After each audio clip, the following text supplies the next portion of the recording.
주말 폭설과 함께 찾아온 한파는 교통대란과 주말 비즈니스에도 타격을 입혔습니다.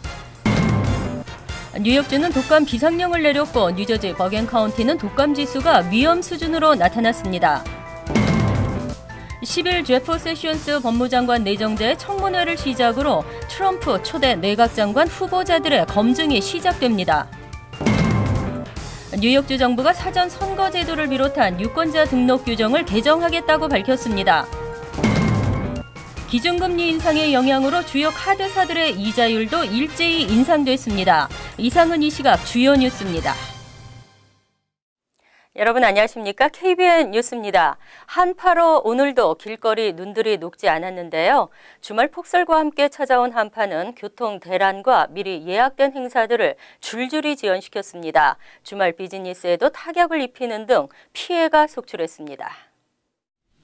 7일 오전 8시부터 내리기 시작한 눈은 지역에 따라 12인치를 넘어서면서 도로 곳곳에서 교통사고가 발생했고 특히 눈폭풍이 예보되면서 항공기가 회항하고 열차와 페리가 지연되는 등 교통대란이 이어졌습니다. 라가디아 공항은 결국 이날 총 100여 편의 항공기 이착륙이 취소됐고 JFK 공항은 90여 편의 항공기 이착륙이 취소됐습니다. 버스와 지하철, 롱아일랜드, 레일로드 등 대중교통 역시 폭설로 주말 내내 파행 운행됐습니다. 8일 정오 롱아일랜드 그레인렉 인근에서는 100여 명을 태운 롱아일랜드 레일로드 열차가 경찰 순찰차에 들이받치는 사고가 발생했습니다. 뉴저지에서도 페리 운항이 전면 취소되면서 시민들이 큰 불편을 겪었습니다. 한인들의 피해도 잇따랐습니다. 고객들의 발길도 줄어들었지만 식자재 배달이 제대로 되지 않았고 예정됐던 행사들이 지연되기도 했습니다. 한편 뉴욕시는 재빠른 제설 작업을 시행했고 9일 공립학교는 정상 운영됐습니다. 또 쓰레기 수거도 9일부터 재개됐습니다. 국립기상대는 오늘까지 이어진 영하권의 날씨는 10일 낮부터 화씨 40도대로 올라갈 것으로 내다봤습니다.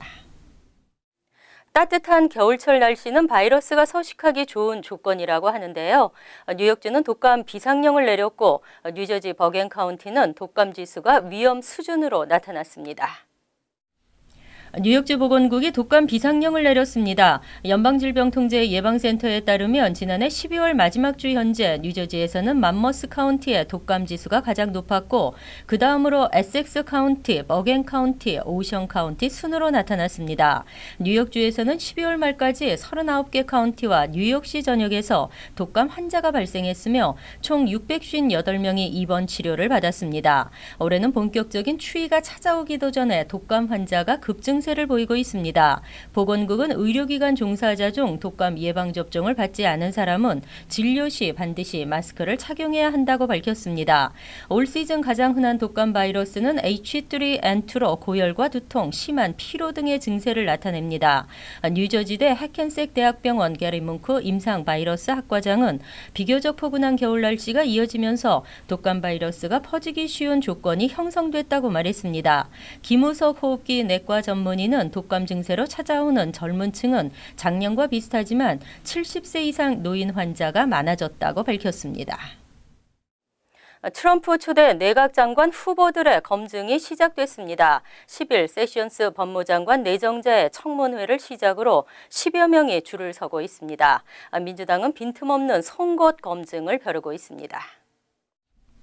앞으로 한 주 동안 10명이 의회 청문회장에 출석합니다. 공화당은 트럼프 당선인이 취임하는 오는 20일 이전에 최대한 많은 내각 구성원들의 인준 절차를 끝낸다는 방침이지만 민주당은 정밀 또는 송곳 검증을 통해 트럼프 내각 구성원 후보자들의 자질과 능력, 도덕성 등을 세밀하게 뜯어보겠다는 태세입니다. 세션스 지명자에 대한 청문회는 10일 시작되고 11일에는 틸러스 지명자를 비롯해 마이크 폼페어 중앙정보국 국장 지명자, 일레인 차오 교통장관 지명자, 베시 디보스 교육장관 지명자, 존 켈리 국토안보장관 지명자가 한꺼번에 의회의 검증을 받게 됩니다. 12일에는 제임스 매티스 국방장관 지명자, 벤 칼슨 주택장관 지명자, 앤드류 퍼스터 노동장관 지명자, 윌버 로스 상무장관 지명자가 청문회를 갖게 됩니다. 특히 민주당이 틸러슨 세션스 지명자와 함께 스티븐 무누신 재무장관 지명자, 디보스 포스 교육장관 지명자 등 4명을 집중 검증 대상으로 지목한 만큼 이들을 둘러싼 양당 간의 공방이 치열하게 전개될 것으로 보입니다. 틸러슨 지명자와 블라디미르 푸틴 러시아 대통령과의 특수관계, 틸러슨 지명자가 과거 대러시아 제재에 반대했던 전력 등도 뜨거운 쟁점이 될 전망입니다. 정보당국은 6일 공개한 보고서에서 푸틴이 해킹을 지시했다는 결론이 분명하다고 밝혔습니다. 그럼에도 트럼프는 대선 결과에는 영향이 없었다는 주장입니다. 정보당국은 6일 공개한 보고서에서 푸틴이 해킹을 지시했다는 결론은 분명하다며 그의 지시를 받은 러시아 정보기관이 미 대선을 방해하기 위해 민주당 전국위원회 이메일을 해킹했으며 악플러들에게 돈을 주고 소셜미디어에 악성 댓글을 달게 하는 등 전방위 방해 공작을 벌였다고 주장했습니다. 하지만 푸틴이 어떻게 해킹을 지시했는지 구체적 정황은 공개돼 있지 않습니다. 보고서는 정보원이나 정보 수집 방법이 노출될 경우 이후 정보 활동이 어려워질 수 있기 때문이라고 설명했습니다. 트럼프는 그간 러시아 연루 의혹을 줄곧 부인해왔습니다. 하지만 그는 이날 성명을 내고 러시아의 해킹 시도를 마지못해 인정했습니다. 그러나 대선 결과에 어떤 영향도 미치지 않았다고 강조했습니다.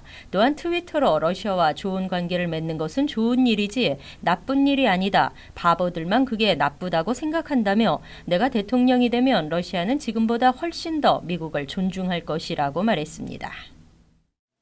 이번 대선 후 미국의 선거법이 효율적이지 못하다는 의견이 많습니다. 뉴욕주 정부는 새해 중점 사업의 일환으로 사전선거 제도를 비롯한 유권자 등록 규정을 개정하겠다고 밝혔습니다. 쿠오모 주지사는 9번째 새해 사업의 일환으로 8일 사전선거와 자동 유권자 등록, 선거 당일 유권자 등록 허용과 유효화 등으로 구성된 선거제도 개선을 발표했습니다. 쿠오모 주지사는 지난해 대선에서 뉴욕주 선거법이 효율적이지 못하다는 것이 입증됐다며 이번 사전선거 제도에 대한 개정 사업은 뉴욕주의 선거 규정을 더욱 현대화하고 효율적으로 만들 것이라고 강조했습니다. 사전선거 계획에 따르면 주 전역 모든 카운티 정부는 선거일로부터 12일 전 최소 1개의 투표소를 마련하고 가동해야 합니다. 투표소는 주중 하루 최소 8시간 동안, 주말에는 5시간 동안 주민 5만 명당 1개의 투표소를 운영해야 하고 구체적인 위치는 각 지역 선거관리위원회가 결정하도록 했습니다. 현재 전국에서 워싱턴 DC와 37개 주가 사전선거를 허용하고 있는데 이번 대선에서 사전선거제도 이용률은 2012년 선거 때보다 2배로 늘었다는 것이 주정부의 설명입니다. 이와 함께 쿠오모 주지사의 새 사업 시리즈 7번째는 노동구 권한 강화 등을 핵심으로 한 임금 착취 단속입니다. 이에 따라 뉴욕주의 임금 착취 단속도 강화될 예정입니다. 전문직 취업비자 폐지 법안이 잇따라 상정되면서 전문직 취업비자 제도가 폐지될 수 있다는 우려가 제기되고 있습니다. 대통령 당선자와 법무장관, 내정자가 의견을 같이 하고 있습니다.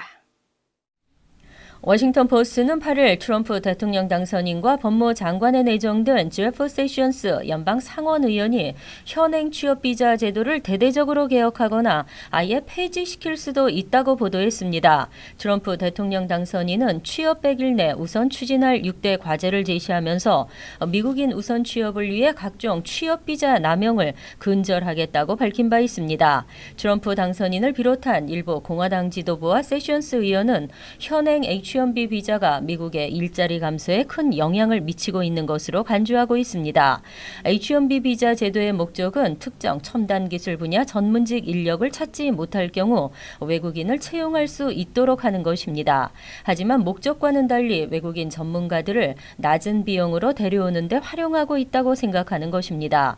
실제로 세션스 의원은 지난해 H-1B 비자 제도 폐지 법안을 발의한 바 있고 하원의 데럴 아이사 의원도 지난 4일 미국 일자리 보호 및 성장 법안을 올해 다시 상정할 계획이라고 밝혔습니다.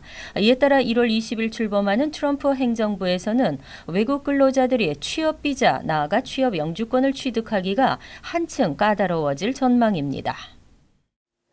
주요 카드사들의 이자율이 새해 들어 0.25%포인트씩 일제히 인상됐습니다. 지난달 기준금리 인상의 여파가 크레딧 카드 업계에도 몰아치고 있습니다. 적자는 파장이 올 수 있어 우려되고 있습니다.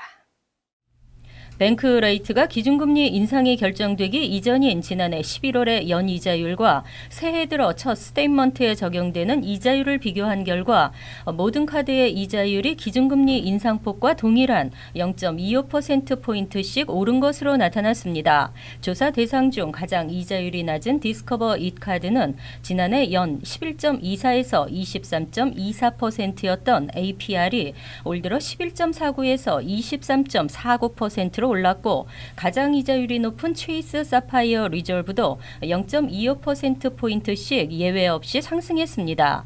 뱅크 레이트는 50개 카드사의 서로 다른 131개 크레딧 카드 상품의 평균 APR이 2016년 마지막 주 현재 기준으로 16.27%를 기록하며 기준금리 인상 이후 꾸준히 상승했다고 설명했습니다. 특히 연방감독당국이 카드사에 대해 기존 고객에 대해 인상된 금리를 소급 적용하지 못하도록 규정한 2009년 크레딧 카드 법이 있지만 카드사들은 이를 우회할 방법으로 프라임 레이트의 연동한 이자율 체계를 사용하고 있습니다.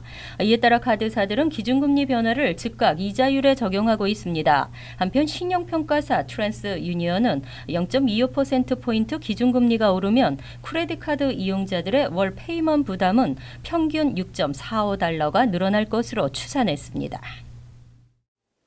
전철역으로 내려감으로 인해 세상과 단절되는 일이 더 이상은 없다. 스캇 스트링어 감사원장의 축하 인사 말입니다. 뉴욕시 279개 역에 와이파이가 전면 개통됐습니다. 1일부터 뉴욕시 전철역 총 472개 중 279개 역 플랫폼에서 트랜짓 와이파이가 설치됐습니다. MTA는 승객들이 서브웨이 리즈로 접속해 다운로드한 후 175개의 도서를 10분, 20분, 30분 단위 분량으로 선택해 읽을 수 있도록 했습니다. 하지만 이용객들은 데일리 뉴스와의 인터뷰에서 무료 와이파이가 단순한 검색이나 메시지 전송은 잘 되지만 영화 다운로드나 소셜 네트워크 서비스 접속, 앱 다운로드 등에서는 중간에 끊기거나 비활성화가 되는 등 문제가 있다고 답했습니다. 지하 플랫폼이 아닌 지상 플랫폼의 경우는 무료 와이파이 제공 서비스역에서 제외됐습니다. 예를 들어 7번 전철의 경우 플러싱에서 메인 스트리트역, 헌터스 포인트 애비뉴, 버넌 블러바드에서 잭슨 애비뉴역, 그랜 센트럴역, 42 스트리트 브라이언트 파크에서 5 애비뉴역, 타임스퀘어 역에서는 와이파이가 되지만 퀸즈버러 플라자역, 33 스트리트역, 40 스트리트역 등 지상에서 열차를 타는 역에서는 서비스가 제공되지 않는 것입니다.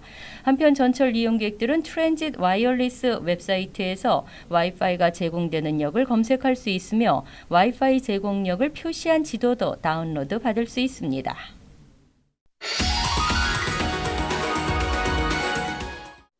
이어서 LA 지역 한인사회 소식입니다. LA 인근 산타모니카시가 미 전역에서 아파트 렌트비가 가장 비싼 도시로 꼽혔습니다. 부동산 전문 웹사이트 아파트먼트 가이드가 지난해 11월 부동산 거래 내역을 기준으로 미국 내 렌트비가 가장 비싼 도시 50곳을 선정한 결과 산타모니카는 원베드 기준 렌트 중간 가격이 $4,800로 1위를 기록했습니다. 이어 2위는 뉴욕시로 원베드 평균 렌트비가 $4,560로 조사됐습니다. 한편 이번 조사에서 캘리포니아 주 내 29개 도시가 렌트비 상위 50위권 안에 포함됐습니다. LA시의 배드버그 문제가 심각한 수준인 것으로 나타났습니다. 해충 방제 전문 업체 올킨이 최근 미 전역의 도시들을 대상으로 배드버그 발생 빈도에 대해 순위를 집계한 결과 LA시는 전체 6위를 기록해 배드버그 상습 출몰 지역이라는 불명예를 안았습니다. 배드버그 발생 빈도가 가장 높은 도시는 볼티모어로 나타났으며 워싱턴 DC, 시카고, 뉴욕, 콜럼버스가 그 뒤를 이었습니다. 한편 무서운 번식력을 가진 배드버그는 사과씨만한 크기의 빈대로 침대 매트리스나 가구, 벽면 등의 좁은 틈에서 서식하며 특별한 전염병을 옮기지는 않지만 물리면 극심한 가려움을 유발해 일상생활에 지장을 초래할 수 있습니다. 월드리포트입니다. 우리나라는 1살 생일을 크게 축하하듯이 중남미에서는 15살 생일은 소녀에서 여자가 되는 큰 의미를 갖는다고 하는데요. 하지만 생일 파티가 돈잔치로 변질되는 등 부작용도 만만치 않습니다. 멕시코의 작은 마을 라호야. 대형 야외 무대가 설치되고 수천 명의 관객이 모였습니다. 곧이어 유명 가수들과 댄서들의 공연이 시작됩니다. 인기 가수의 연말 콘서트라도 하나 싶은데 사실은 15살 소녀 루비의 생일 파티입니다. 빨간 드레스를 입고 무대 중앙에 선 루비는 오늘 하루만큼은 동화 속 공주님입니다.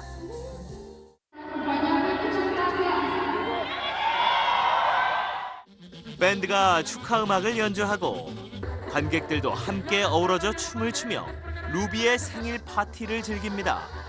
시골 마을 소녀의 생일 파티에 이렇게 많은 축하객이 참석한 건 루비의 부모가 소셜 미디어에 초대장을 올렸기 때문입니다. A los 15 años de nuestra hija, Ruby Ibarra García, en la comunidad de La Joya, en Zaragoza de Solís. Quedan todos cordialmente invitados. Gracias.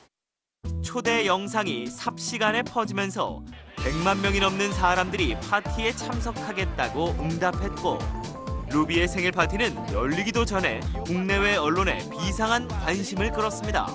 Yo me hubiera gustado tener mis 15 años, la verdad, y no los pude tener y la verdad se siente muy bonito estar aquí. 목장을 운영하는 지역 부호로 알려진 루비의 부모는 딸의 15살 생일을 위해 아낌없이 파티 비용을 지불했습니다. 하지만 워낙 많은 사람이 모이다 보니 생일 파티 기념 경마대회에서 한 명이 숨지는 불상사도 발생했습니다. Ayuda muy bien, él como que se emocionó y se acercó más de lo debido. 돈도 많이 들고 불상사도 생기지만 중남미 소녀의 15세 생일은 전통적으로 특별한 의미를 갖습니다.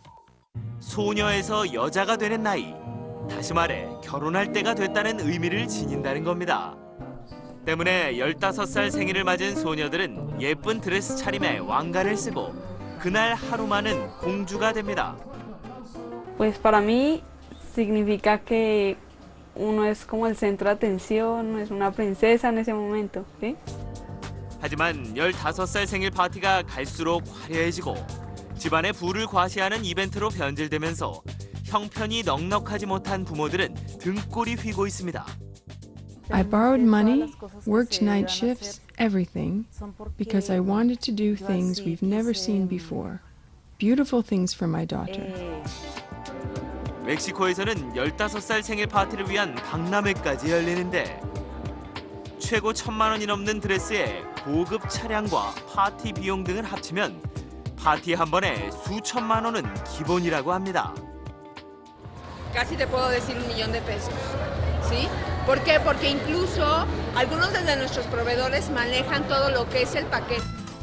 어른이 되는 소녀들을 축하해주는 전통의식이 돈잔치로 변질됐다는 비판이 나오고 있지만 여전히 멕시코에서는 연간 20만 건의 15세 생일 파티가 열리고 있습니다. 간추린 소식입니다. 미국 체류 유학생이나 재외국민 가운데 현재 25세 병역 미필자들은 국외 여행 허가를 받아야 합니다. 현행 병역법에 따라 병역 의무가 있는 한인 남성들 가운데 병역 의무를 마치지 않은 경우 국외 여행을 하거나 해외에 계속 체재하고자 할 때는 병무청장의 국외 여행 허가를 받도록 명시돼 있습니다. 즉 1992년 병역 미필 유학생 및 선천적 이중국적 남성들은 반드시 국외 여행 신청을 해 늦어도 15일까지 허가를 받아야 합니다. 한국기획재정부는 6일 7월부터 외국환 거래법 일부 개정안이 시행되면 한국에서 송금을 받을 때 신고해야 하는 금액의 범위가 올라간다고 밝혔습니다. 이번 개정안으로 외환을 거래할 때 증빙서류, 송금, 사유 등에 대한 은행의 확인 의무와 고객의 신고 의무를 완화할 수 있는 법적 근거가 마련됐습니다. 현재는 건당 $2,000 미만, 연간 $50,000 미만의 거래에 대해서만 은행의 증빙서류 확인이나 자본거래 신고 절차를 밟아야 했지만 이 기준이 상향됩니다. 6일 나소 카운티 검찰은 베이사이드에 거주하는 41세 슬한 씨와 와이스톤에 거주하는 44세 김현준 씨를 2급 절도와 1급 상업용 문서 허위 작성 등 9개 혐의로 체포했다고 밝혔습니다. 이들은 한인 종합 미용 재료 업체 키스 프로덕트에서 매니저로 근무하며 주문 또는 받지도 않은 제품을 받은 것처럼 인보이스와 청구서 등을 꾸며 40만 달러에 가까운 공금을 횡령한 혐의입니다. 뉴욕 한인 봉사센터가 뉴욕 일원 한인 이민자들을 위한 무료 ESOL 영어 교육 프로그램 수강생을 모집합니다. KCS의 무료 영어 교실은 오는 17일부터 3월 29일까지 초중 고급 모두 6개 레벨에 따라 일주일에 2에서 4일씩 10주간의 일정으로 진행됩니다. 16세 이상이면 누구나 체류 신분에 상관없이 신청할 수 있고 각 반은 15명으로 오전반과 저녁반으로 실시됩니다. 수강생은 레벨 테스트를 받아 배정됩니다. 다음은 시사 컬럼이 이어집니다.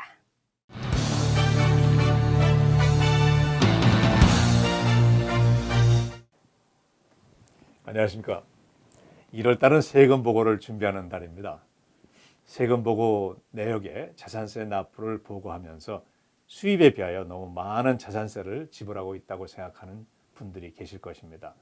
실제적으로 많은 분들이 자산세를 탕감받을 수 있는데 그 내역을 몰라서 권리를 잃어버리시기도 합니다. 자산세 탕감은 여러 가지 종류가 있습니다. 세금 보고 시에 홈오너나 렌터들이 자산세와 스쿨 텍스 베네핏으로 IT214, NYC210 그리고 수입 20만 불 이하의 홈오너와 렌터들이 자산세 일부를 환불받을 수 있는 NYC208 등을 기억해 두시고 세금 보고 때 사용하시면 되겠습니다. 세금 보고와 별도로 금년 3월 15일까지 자산세 탕감 신청을 하시면 7월 1일부터 혜택을 받으실 수 있는 프로그램들이 있습니다. 베이직 스타는 스쿨 텍스 크레딧으로 나이에 상관없이 가구 수입이 50만 불 이하의 홈오너이면 1년에 300불을 탕감하고 65세 이상으로 수입이 8만 6천 불 이하인 경우에 인핸스 스타로서 연 600불을 탕감합니다. 65세 이상 홈오너에게 드리는 시니어 시티즌스 홈오너스 익젬션 SCHE가 있습니다. 가구의 연 수입이 연 2만 9천 불 이하이면 자산세 총액의 50%를 감면합니다. 자산세가 5천 불이라면 2,500불로 탕감이 됩니다. 연수입 3만 7,399불을 상한선으로 수입의 증가에 따라서 탕감의 비율이 조정이 됩니다. Disabled Homeowners Exemption DHE는 수입 한계는 3만 7,399불로 노인의 경우와 동일하지만 장애로 판정된 분이 집의 소유자라면 나이에 상관없이 탕감을 받을 수 있습니다. 탕감의 비율은 노인의 경우와 동일합니다. 베테랑들에게 드리는 베네핏이 있고 성직자들께 드리는 베네핏이 있습니다. 뉴욕주에 살고 있고 속해 있는 교파를 위하여 일을 하고 있어야 됩니다. 은퇴하신 경우에 70살 이상이 되시면 1,500불을 탕감해 드립니다. 코압은 여기 해당되지 않습니다. 성직자가 돌아가시면 배우자나 미혼자녀가 그 혜택을 계속해서 받을 수가 있습니다. 한편 범죄 희생으로 인한 불구 또는 범죄를 예방하거나 방지하거나 범죄자 체포를 돕다가 불구가 된 경우에 그 장애 때문에 주택을 개선해서 주택의 평가액의 증가함으로 발생하는 자산세 증가분을 이런 경우에는 탕감을 받을 수가 있습니다. 이러한 모든 프로그램들은 컴퓨터에서 NYC Property Tax Exemptions로 서치하시면 신청서를 다운받을 수 있고 신청서는 뉴욕시티 Department of Finance로 구성을 합니다. 수입증명으로는 세금 보고서, 복사본이 필요하고 나이 또는 기타 서류는 요청에 따라 첨부하시면 됩니다.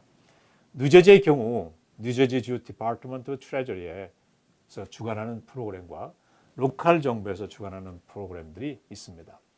주에서 주관하는 것들은 시니어 프리즈, 즉 65세 이상 또는 장애가 있으며 수입이 7만 불 이하인 홈오너, 모빌홈 오너들이 신청할 수 있고 같은 조건이 돼 수입이 7만 불은 넘지만 8만 7천 불 이하가 되면 당해연대는 혜택을 받을 수 없지만 차기연대 수혜 자격이 주어질 수 있습니다. 홈스테드 베네핏 프로그램은 2014년 10월 1일 당시 홈오너로서 65세 이상 또는 장애가 있고 수입이 15만 불 이하, 65세 이하인 경우 수입이 7만 5천 불 이하면 10%까지 자산세를 탕감할 수 있습니다. 홈스테드 베네핏에 해당되지 않는 분들로 자산세 감면 또는 크레딧 서비스가 있는데 수입이 부부 2만 불 이하, 개인 1만 불 이상의 홈오너와 렌터들은 NJ1040NR을 작성해서 감면을 신청하고 그 이하 분들은 크레딧을 신청해서 자산세 전액 또는 만 불까지의 크레딧을 받을 수 있습니다. 시니어 프리즈, 홈스테드 베네핏, 페어 리베이트 등으로 수령한 금액은 뉴저지 인컴 텍스에 보고할 필요가 없는 것 또한 혜택에 해당된다고 볼 수 있습니다. 로컬 정부에서 주관하는 프로그램들 중에서는 65세 또는 장애가 있는 분들께 250불 한도로 혜택을 드리는 Annual Property Deduction 프로그램, 베테랑, 장애가 있는 베테랑과 그 가족들께 혜택이 또한 있습니다. 그 외에 기업에 드리는 5년 세금 어베이트먼트와 감면, 상속과 상속세에 대한 세금 감면 등이 또한 있습니다. 자산세는 세금 보고와는 별도로 처리될 수 있는 분야이므로 관심을 갖고 혜택을 받으실 수 있기를 바랍니다. 안녕히 계십시오.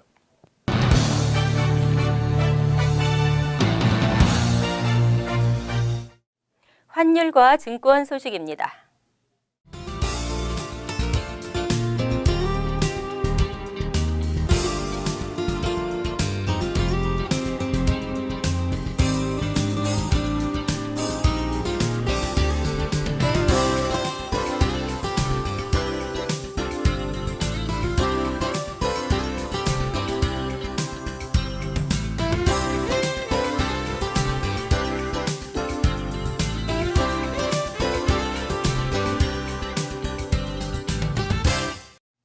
이어서 날씨입니다.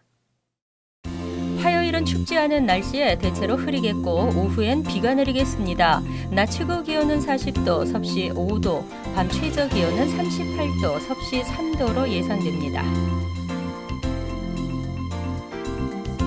수요일은 대체로 흐리겠으며 추위는 물러가겠습니다. 목요일은 흐리고 비가 내리겠으며 포근하겠습니다. 이상으로 KBN 뉴스를 마칩니다. KBN과 함께 편안한 하루 되시기 바랍니다.